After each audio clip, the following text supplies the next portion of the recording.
Did somebody say Darkstalkers?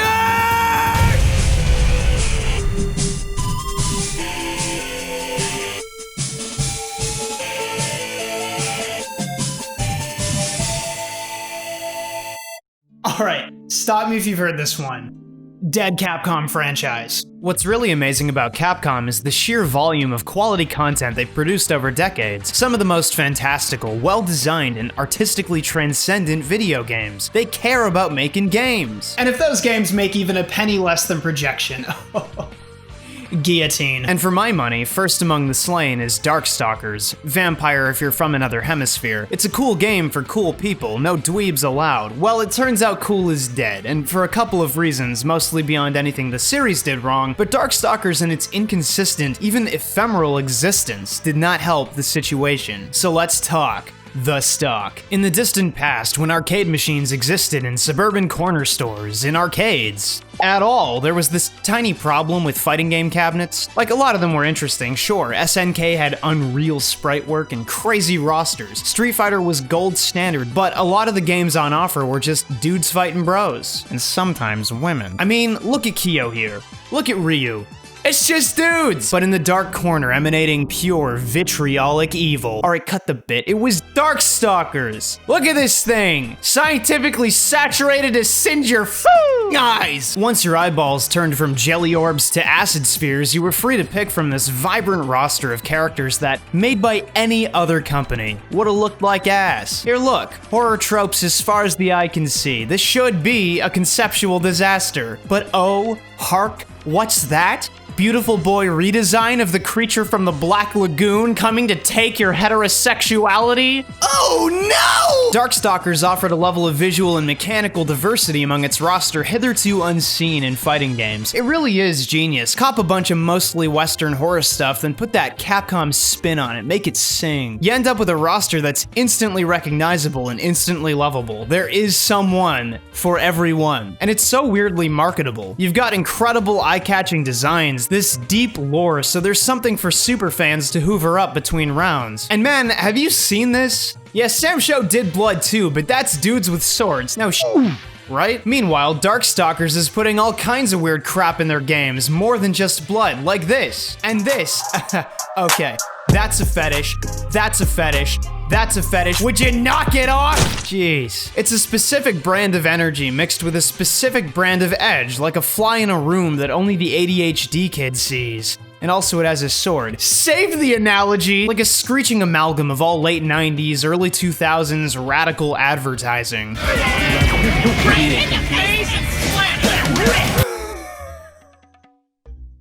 No, really, let him rip.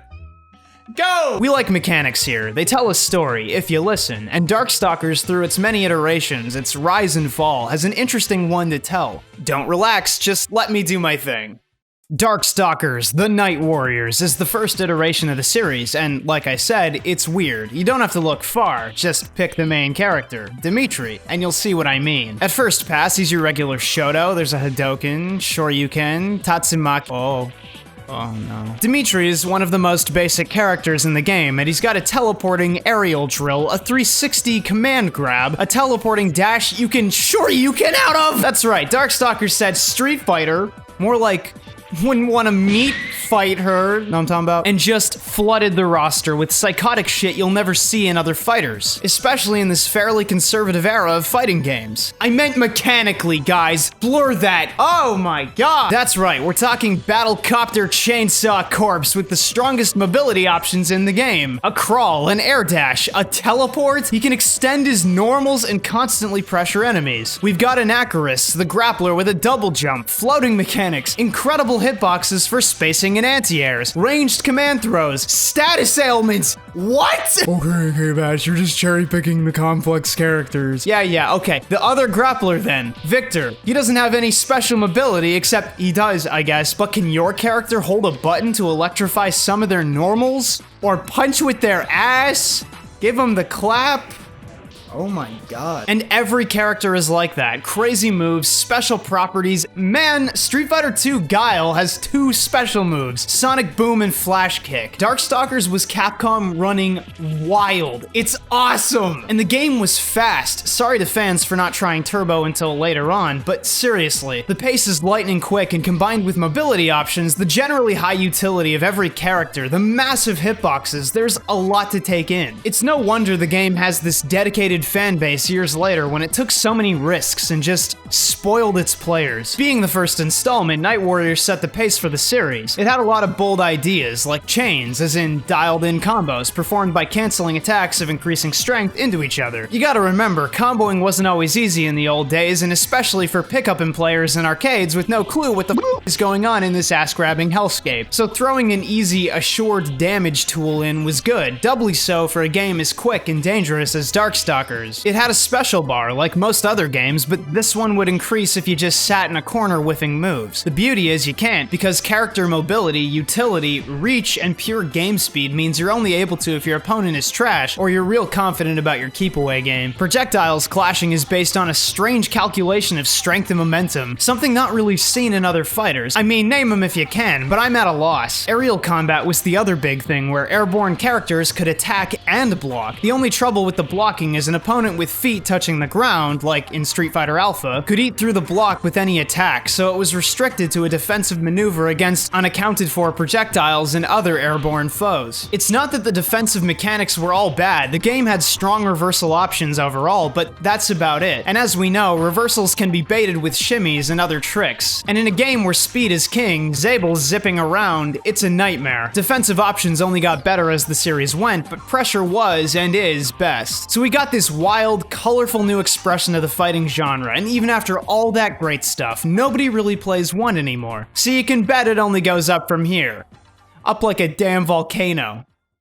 So, fans familiar with the 360 Resurrection 2-in-1 package will know this game, and it makes sense that the first was excluded. Darkstalkers Revenge, or Vampire 2, or whatever stupid name you want to use, may not be totally relevant in the grander scheme of long-term competitive play, but it did mark a solid second step for the series. Didn't little baby Daigo get his start in this one? It's not nothing. The backgrounds and sprite work were already strong, but 2 gave the whole thing a crisp and colorful facelift. Many moves look cleaner, more impactful, more real going forward. The roster was further spiced with old boss characters made playable in the Vampire Hunters, Donovan and Shenko, or Lele. Seriously, what's with this cross-region naming? Just pick one! But the big shift lay in the mechanics. The game sped up further, and offensive mechanics flew into a mad frenzy as defensive ones struggled to catch up. Actually, let's talk about defensive additions first. Okay, enemies putting you in a corner, beating you up, stealing your milk carton coins, and you consult the strategy guide mid-pummeling. Nope, nothing special but guard cancel, okay, catch you later, nostalgic Canadian milk carton. To be fair, you can roll after a knockdown and cover your aerial assaults by throwing out multiple attacks, but the only real big hitter defensive tool is chicken guarding, so jumping in, blocking mid-air, and because this game is itself, you'll often have time to air dash after, in or out. But that's what I'm getting at. Chicken guarding is offensive as well, and the bulk of Darkstalkers mechanics are just that. All about proactive play, all about momentum. It's stuff like pursuits, literally jumping on a downed enemy for a ground hit. And though they can roll, you're still actively positioning yourself in a threatening way. In a game where reversals exist, sure, but many characters thrive up close. Some characters abuse certain strings that leave room for the opponent to attempt a reversal, a big ol' uppercut or whatever, so the character can just stuff it and outright bully their opponents into the dust, because that defensive option is on every character in the game. Except Inaccurus, cause he sucks. When pressuring your opponents, you always have to consider the inevitable end of your turn in combat, as it were. So that, alongside the more uniform approach to meter, what you'd expect from your average fighter with stocks, and strategic capitalization, create a very active, mindful dynamic in combat. But this is just a stopgap, so get ready for the big one.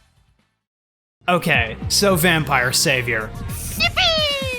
Legend! Vampire Savior, or Darkstalkers 3, is the tournament standard, beloved to this day. You can play it now, you should play it now, play it with your friends, because unlike most current 2D fighters, it's still easy to pick up and play. It's one of those series brilliancies, celebrating strong fundamentals, demanding knowledge and quick thinking, but thanks to the chain combo system and the speed of play, the game is less about mastering difficult optimal links than playing steady. Aside from never aesthetically missing, the roster gains more additions, and some of the most popular popular in Jeddah, Boletta, QB, and Lilith. I don't know if they just shotgunned ideas and called the dregs or what, but this series in particular never really seemed to pick up unwanted characters. Everyone feels valuable, and all iterate on the gameplay in fresh ways. Naturally, people think the mechanics are strongest in this game, and there were a couple of notable additions. The key is that they kept the best ones as they went, and the additions were valuable. One huge problem in past games was extreme speed, extreme pressure, and no relief outside of hoping your opponent was sloppy in the face of reversals. Thankfully, and Marvel players will appreciate this, they gave the player the ability to push block, though it was based on multiple combined inputs instead of a simple 2-button press, but it had utility, could push short or far. The other thing, in a game with EX moves, called ES moves because EX moves were actually super moves with no screen freeze or invincibility, you know, just raw hard supers, the meter was expanded with a buff called Dark Force. There's all kinds, 5 kinds of Dark Force, and each character was assigned one that hopefully fit their playstyle. Like Talbane gets a shadow to pile on extra hits to fit with his rapid mix-up rushdown. Zabel gets, hey, I'm sorry, a chainsaw? Ooh-wee! And with more considered balance after 3 installments, though imperfect like all games, the characters of Darkstalkers have enough utility, individual power, and weirdness that no matchup should be truly awful or unwinnable. That's what the wiki says, I don't know, ask Daigo.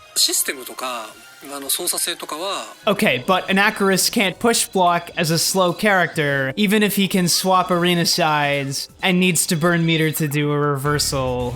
Yo, on the real, how much Capcom coins they pay you, huh? I could sit and talk about how Savior's super cool and really epic and just really, like, nice and stuff, you guys, but the truth is, Darkstalkers didn't end there. And it's not that it should've, just that every single thing after is a problem, and the problems with the series start here. 3 characters are missing from the original Vampire Savior, the gold standard game: Donovan, Phobos, and Pyron. Gee, that's weird. You know, I think Street Fighter did something like that. Sounds like a way for somebody to make a little money.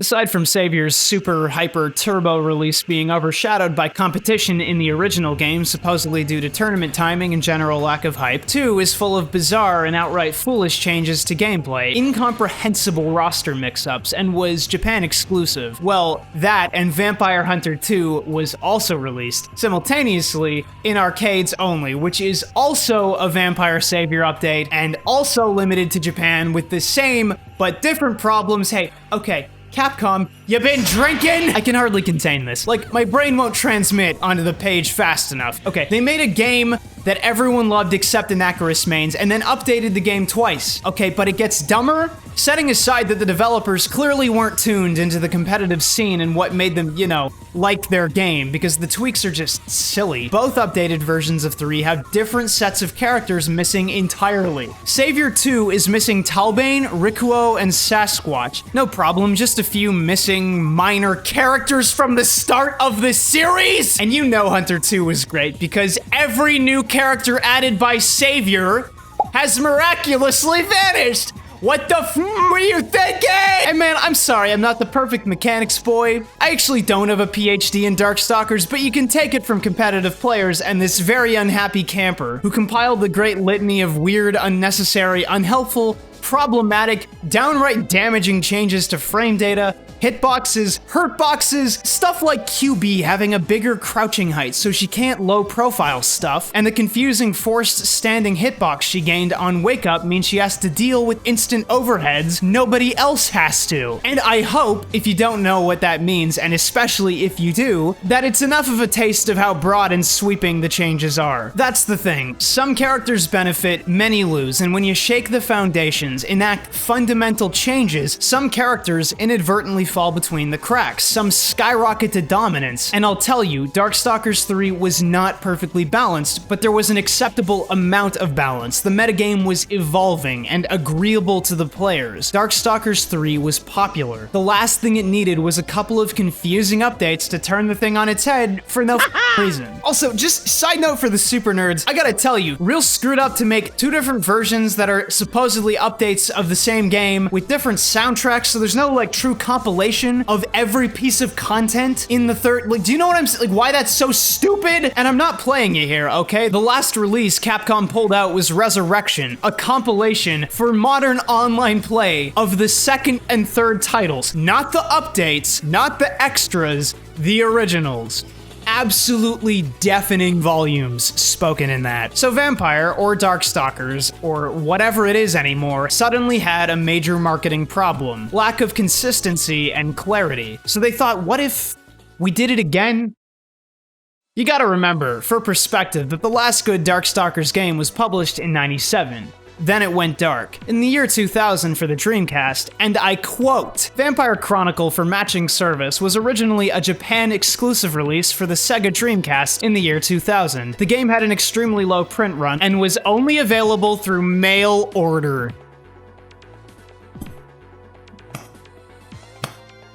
Not to worry, because in 2005, the PlayStation got the full collection, and the PSP got the thing I just read, which is supposed to be an all-stars Darkstalkers game with any mechanical setup you prefer, any character you like, everything you ever dreamed! But the problem was, they based everything off Vampire Savior 2. Even though it offers playing with the older versions of characters, you actually cannot do that. We're talking damage nerfs, hitbox nerfs, the bee-lady thing I mentioned. Chronicle is an insane mechanical soup of garbage. And the issue is, people who didn't look it up wouldn't know, and yeah, if you're just playing for fun and by yourself, who cares, right? But this is Capcom. Capcom that pays great attention to its fighters, that tweaks things significantly, but with the intent to correct and balance, not lazily slap values onto things that don't even belong. Seriously, check this page for the full rundown, but it isn't the point. The point, if it isn't obvious yet, is that Capcom killed Darkstalkers.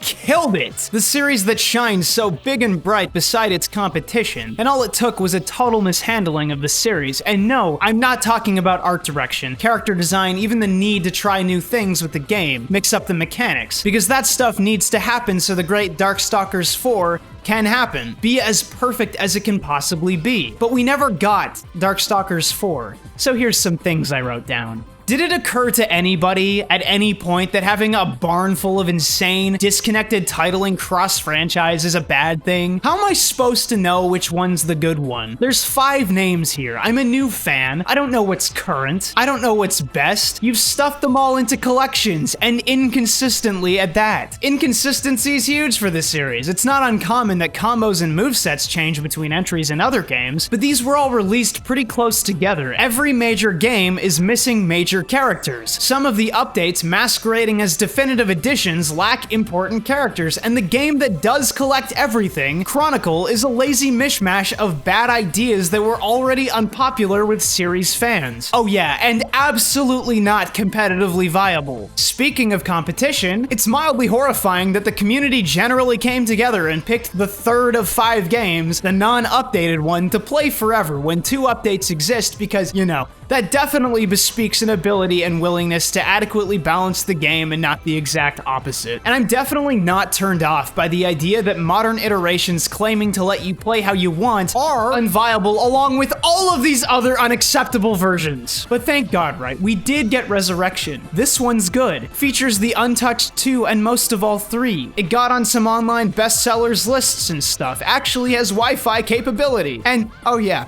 little thing. They hinged the fate of the franchise on an absurd sales goal for a digital-only purchase with no meaningful updates that emulators could already competently run.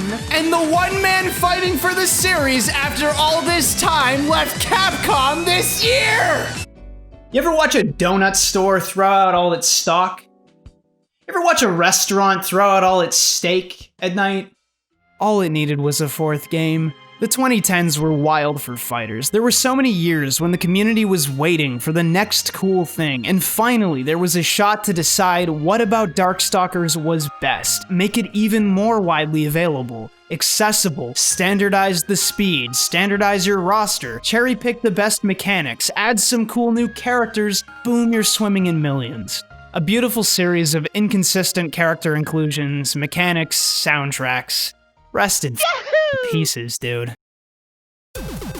Hey, it's KBash. Special thanks goes out to my $4 patrons, whose names are on the screen. The show's on its way somewhere good thanks to the community's generosity. And special thanks goes out to my extra generous patrons who are 1307, Azero, Basement Dweller, BZ Soul, Beverage Crisp, Boha, Brandon Harden, Brios, Cal, Caesar T, Chief.